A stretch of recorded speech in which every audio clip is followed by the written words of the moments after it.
Hello friends, welcome to ECAD Engineering YouTube channel.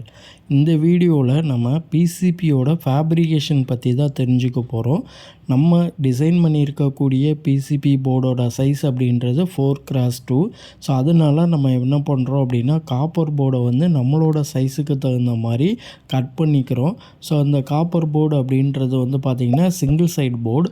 So அந்த single side போர்டில் தான் நம்ம இப்போ என்ன பண்ண போகிறோம் அப்படின்னா ஃபேப்ரிகேட் வந்து பண்ண போகிறோம். ஸோ இப்போ கட் பண்ணதுக்கப்புறம் நமக்கு வந்து அந்த காப்பர் போர்டில் இருக்கக்கூடிய டஸ்ட்டு ஆப்டிகல்ஸ் ஏதாவது இருந்தது அப்படின்னா அதை வந்து நம்ம என்ன பண்ணுறோம் அப்படின்னா எமரின் ஷீட் வச்சு ஃபுல்லாக க்ளீன் பண்ணுறோம். ஸோ அந்த கார்னர்லேருந்து சென்டர்லேருந்து எல்லாமே நமக்கு வந்து பர்ஃபெக்டாக க்ளீன் பண்ணதுக்கப்புறம் நம்ம இப்போது வந்து காப்பர் போர்டை நம்மளோட ஃபோட்டோ பிரிண்டட் ஷீட்டில் வந்துட்டு பிரிண்ட் அவுட் எடுத்த நம்மளோட போர்டோட டிசைனை வந்து வச்சு அதில் அயனிங் பண்ணுறோம். ஸோ இப்போ அந்த அயனிங் ப்ராசஸ் அப்படின்றது வந்து பார்த்திங்கன்னா நம்மளோட போர்ட் சைஸுக்கு தகுந்த மாதிரி கரெக்டாக எஜ்ஜில் வச்சு என்ன பண்ணணும் அப்படின்னா அயனிங் பண்ணணும். எந்த அளவுக்கு நம்ம அயனிங் பர்ஃபெக்டாக பண்ணுறோமோ அந்தளவுக்கு நமக்கு ரிசல்ட் அப்படின்றது பர்ஃபெக்டாக இருக்கும். இப்போ நம்ம வந்து அயனிங் அப்படின்றது எல்லாமே என்ன பண்ணியாச்சு அப்படின்னா கார்னர் டு கார்னர் எல்லாமே வந்து பர்ஃபெக்டாக பண்ணியாச்சு. இப்போது நம்ம வந்து அயனிங் பண்ணதுக்கப்புறம் நம்மளோட அந்த பேப்பரை வந்து ரிமூவ் பண்ணுறோம். அதாவது ஃபோட்டோ பிரிண்டட் ஷீட்டை வந்து கொஞ்சம் கொஞ்சமாக ரிமூவ் பண்ணும்போது நமக்கு ஃபோட்டோ பிரிண்டட் ஷீட்டில் இருந்த நம்மளோட ட்ராக் அந்த லைன்ஸ் எல்லாமே வந்து பார்த்திங்கன்னா காப்பர் போர்டில் அப்படியே நமக்கு என்ன ஆயிருக்கும் அப்படின்னா ட்ரான்ஸ்ஃபர் ஆகிருக்கும். ஸோ எந்த ஒரு டேமேஜும் இல்லாமல் பர்ஃபெக்டாக என்ன பண்ணியிருக்கோம் அப்படின்னா இந்த இடத்துல நம்ம அயனிங் பண்ணியிருக்கோம். ஸோ இப்போ அந்த அயனிங் ப்ராசஸ் அப்படின்றது வந்து பார்த்திங்கன்னா கம்ப்ளீட் பண்ணதுக்கப்புறம் நம்ம நெக்ஸ்ட்டு என்ன பண்ண போகிறோம் அப்படின்னா எட்ஜிங் ப்ராசஸ் வந்து ஸ்டார்ட் பண்ண போகிறோம். ஸோ இந்த எட்ஜிங் ப்ராசஸ் அப்படின்றது வரும்பொழுது ஃபெரிக்ளோரைடு வச்சு தான் நம்ம என்ன பண்ணுறோம் அப்படின்னா எட்ஜிங் ப்ராசஸ் வந்து ஸ்டார்ட் பண்ணுறோம். ஸோ அதுக்கு நம்ம வந்து ஒரு ட்ரே எடுத்து அந்த ட்ரேயில் நம்ம வந்து ஒரு வாட்டர் எடுத்துக்கிறோம். ஸோ அந்த வாட்டர் அப்படின்றது வந்து பார்த்திங்கன்னா போர்டு பிசிபி போர்டு மூழ்கிற அளவுக்கு எடுத்துக்கிட்டால் போதும். அதாவது அதோட ரேஷியோ அப்படின்றது 1:3 அப்படின்ற ரேஞ்சில் நம்ம எடுத்துருக்கோம். இப்போ நம்ம வந்துட்டு ஃபெரிக்ளோரைடை வந்து வாட்டரோட மிக்ஸ் பண்ணுறோம். ஸோ நம்ம வந்து ஃபெரிக்ளோரைடை வந்து போட்டுட்டு அந்த ஃபுல்லாக வந்து அது கரைஞ்சி வாட்டரில் மிக்ஸ் ஆகிற மாதிரி என்ன பண்ணுறோம் அப்படின்னா மிக்ஸ் பண்ணிடுறோம். ஸோ ஃபெரிக்ளோரைடு நம்ம வாட்டரில் மிக்ஸ் பண்ணும்போது அந்த வாட்டர் அப்படின்றது கொஞ்சம் எவாப்ரேட் ஆகி ஹீட் ஆகும். ஸோ அதை வந்து நம்ம லைவாக தொட்டு பார்த்தோம் அப்படின்னா நமக்கு வந்து அந்த ஹீட் ப்ராசஸ் அப்படின்றது தெரியும். இப்போ என்ன பண்ணியாச்சு அப்படின்னா கம்ப்ளீட்டாக நமக்கு வந்து ஃபெரிக்ளோரைடு அப்படின்றது வந்து வாட்டரில் வந்து மிக்ஸ் ஆயிடுச்சு. ஸோ இதுக்கப்புறம் நம்ம என்ன பண்ண போகிறோம் அப்படின்னா நம்மளோட பிசிபி போர்டு அயனிங் பண்ண பிசிபி போர்டை அதில் வந்து ஃபுல்லாக வந்து டிப் பண்ண போகிறோம். அதாவது நம்ம எந்த அளவுக்கு நம்ம போர்டு ரெடி பண்ணியிருக்கோமோ அந்த அளவுக்கு வாட்ரு இருந்தால் போதும். அதிகமாக வாட்ரு வச்சோம் அப்படின்னா நமக்கு வந்து அந்த ஃபெரிக்ளோரைடு அப்படின்றது ரொம்ப வேஸ்ட்டாக போயிடும்.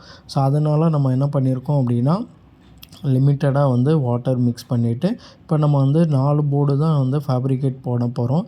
ஸோ அதனால் கொஞ்சமாக வாட்டர் மிக்ஸ் பண்ணி நம்ம வந்து ஒவ்வொரு போர்டாக நம்ம என்ன பண்ணுறோம் அப்படின்னா டாப்பில் லேயர் தெரிகிற மாதிரி நம்ம என்ன பண்ணுறோம் அப்படின்னா ஃபெரிக்ளோரைடில் நம்ம வந்து போர்டு எல்லாத்தையும் வந்து போட்டுரும். இந்த ஃபெரிக்ளோரைடு அப்படின்றது வந்து எட்ஜிங் ப்ராசஸில் என்ன பண்ணோம் அப்படின்னா நம்ம அயனிங் பண்ணியிருக்கக்கூடிய அந்த ட்ராக் லைன்ஸ் மட்டும் காப்பர் போர்டில் இருக்கும். மற்ற இடத்துல இருக்கக்கூடிய காப்பர் எல்லாத்தையும் என்ன பண்ணிடும் அப்படின்னா ஃபெரிக்ளோரைடு அப்படின்றது அரிச்சு எடுத்துடும். இப்போ நான் போட்டிருந்தேன்னா உடனே பார்த்தீங்கன்னா உங்களுக்கு வந்துட்டு அந்த இடத்துல ஸ்டார்டிங்கில் அந்த ப்ராசஸ் அப்படின்றது நடக்கிறத நம்மளால் வந்து பார்க்க முடியும். அந்த கலர் சேஞ்சஸ் அப்படின்றது நமக்கு என்ன ஆகும் அப்படின்னா நடக்கும். ஸோ இந்த ப்ராசஸ் அப்படின்றது நடக்கிறதுக்கு அரௌண்ட் வந்து 30 to 45 மினிட்ஸ் அப்படின்றது டைம் எடுத்துக்கும். நம்ம ஒரு ட்ரேயில் எத்தனை பிசிபி போர்டு அப்படின்றது ஃபேப்ரிகேட் பண்ண போகிறோம் அப்படின்றத பொறுத்து அந்த டைமிங் அப்படின்றதும் அதே மாதிரி வந்து எவ்வளோ கெமிக்கல் யூஸ் பண்ணியிருக்கோம் அப்படின்றத பொறுத்தும் இருக்குது. இப்போ பார்த்திங்கன்னா நமக்கு வந்து அந்த இடத்துல பிசிபியில் நமக்கு அந்த ப்ராசஸ் நடக்கிறத நம்மளால் வந்து அந்த ஸ்டார்டிங்கில் ஒரு சில இடத்துல ரிமூவ் ஆகிருக்கும். ஒரு சில இடத்துல அந்த எட்ஜிங் நடந்துக்கிட்டு இருக்கிறத நம்மளால் என்ன பண்ண முடியும்னா தெரிஞ்சுக்க முடியும். ஸோ கொஞ்சம் கொஞ்சமாக வந்து இந்த ப்ராசஸ் அப்படின்றது என்ன ஆகும் அப்படின்னா ப்ராசஸ் ஆகும். ஸோ இப்போ பார்த்திங்கன்னா நமக்கு வந்து ஒரு 50% நமக்கு என்ன ஆயிடுச்சு அப்படின்னா ரிமூவ் ஆயிடுச்சு. ஸோ நமக்கு வந்து அந்த எட்ஜிங் ப்ராசஸ் அப்படின்றதில் வந்து பார்த்திங்கன்னா ஒரு 50% அப்படின்றது நமக்கு கார்னரில் ஃபுல்லாக ரிமூவ் ஆயிடுச்சு. சென்டரில் மட்டும்தான் நமக்கு என்ன இருக்குது அப்படின்னா அந்த ஒரு சில இடத்துல வந்து காப்பர் அப்படின்றது இருக்குது. ஸோ அந்த ட்ராக் இருக்கக்கூடிய இடத்துல மட்டும்தான் நமக்கு என்ன இருக்கும் அப்படின்னா காப்பர் அப்படின்றது இருக்கும். மற்ற இடம் எல்லாமே வந்து கம்ப்ளீட்டாக வந்து அந்த எட்ஜிங் ஸ்டார்ட் பண்ணி நமக்கு என்ன இருக்கும் அப்படின்னா காப்பர் எல்லாமே வந்து ரிமூவ் ஆகிருக்கும். ஸோ இந்த ப்ராசஸை தான் நம்ம வந்து எட்ஜிங் ப்ராசஸ்ன்னு சொல்கிறோம். ஸோ எட்ஜ் ப்ராசஸ் முடிஞ்சதுக்கப்புறம் பிசிபி போர்டு அப்படின்றது இந்த மாதிரி தான் இருக்கும். நம்ம எடுத்து வாட்டரில் நல்லா வந்துட்டு கழுவுனதுக்கப்புறம் நம்ம பார்த்தோம் அப்படின்னா அந்த காப்பர் இருக்கக்கூடிய இடம் மட்டும்தான் இருக்கும். நெக்ஸ்ட் என்ன பண்ணுறோம் அப்படின்னா நம்ம எமரின் ஷீட்டு வச்சு அந்த போர்டில் இருக்கக்கூடிய அந்த காப்பர் இருந்தது இல்லையா அந்த இடம் மட்டும் ட்ராக் இருக்கக்கூடிய இடத்த மட்டும் நல்லா வந்து க்ளீன் பண்ணுறோம்.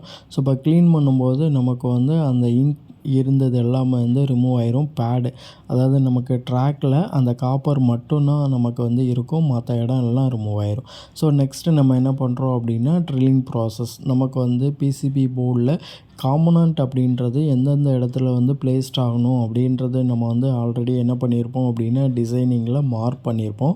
ஸோ அந்த மார்க்கிங்க்கு தகுந்த மாதிரி நம்ம என்ன பண்ணுறோம் அப்படின்னா இப்போ ட்ரில்லிங் மிஷின் வச்சு ட்ரில் பண்ணுறோம். ஸோ அந்த ட்ரில்லிங் ப்ராசஸ் அப்படின்றது வந்து பார்த்திங்கன்னா ப்ராப்பராக நம்ம வந்துட்டு ஒவ்வொரு காம்பனண்ட்டோட சைஸுக்கு தகுந்த மாதிரி 1 mm அப்படின்ற மாதிரி நம்ம என்ன பண்ணுறோம் அப்படின்னா அந்த இடத்துல ட்ரில் பண்ணுறோம். கனெக்டர்ஸ்லாம் நம்ம யூஸ் பண்ணுறோம் அப்படின்னா அந்த இடத்துல ஒரு 2 mm அப்படின்ற மாதிரி யூஸ் பண்ணணும். ஸோ ட்ரில்லிங் ப்ராசஸ் கம்ப்ளீட் பண்ணதுக்கப்புறம் இப்போ வந்துட்டு நம்ம வந்து காம்பனண்ட்டை வந்து சால்டர் பண்ணுறோம்.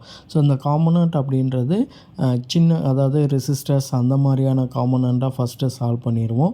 அதுக்கப்புறம் வந்து பார்த்திங்கன்னா எல்இடிஸ் அதுக்கப்புறம் வந்து ஐசிஸ் அந்த மாதிரியான காம்பனண்ட்டை நம்ம என்ன பண்ணுவோம் அப்படின்னா சால்டர் பண்ணுவோம். ஸோ அந்த சால்டரிங் பண்ணக்கூடிய மெத்தட் வந்து நம்மளோட யூடியூப் சேனல்லே வந்துட்டு ஒரு வீடியோ இருக்குது. யாருக்காவது டவுட் இருக்குன்னா நீங்கள் டைரெக்டாக அந்த வீடியோ வந்து பார்த்தீங்கன்னா உங்களுக்கு இன்னும் ஐடியாஸ் கிடைக்கும். சால்டரிங் கம்ப்ளீட் பண்ணதுக்கப்புறம் நம்மளோட பிசிபி போர்டை என்ன பண்ணுறோம் அப்படின்னா இப்போ டெஸ்ட் பண்ணுறோம். ஸோ நம்ம ஃபேப்ரிகேட் பண்ண பிசிபி போர்டு அப்படின்றது ரிலே சர்க்யூட் தான். ஸோ அப்போ அந்த ரிலே சர்க்யூட்டுக்கான இன்புட் அப்படின்றத நம்ம கொடுத்து ஆன் பண்ணும்போது அந்த இடத்துல ரிலே அப்படின்றது ஆன் ஆகுது. அதுக்கான எல்இடி அப்படின்றது நமக்கு என்ன ஆகுது அப்படின்னா ஆன் ஆகுது.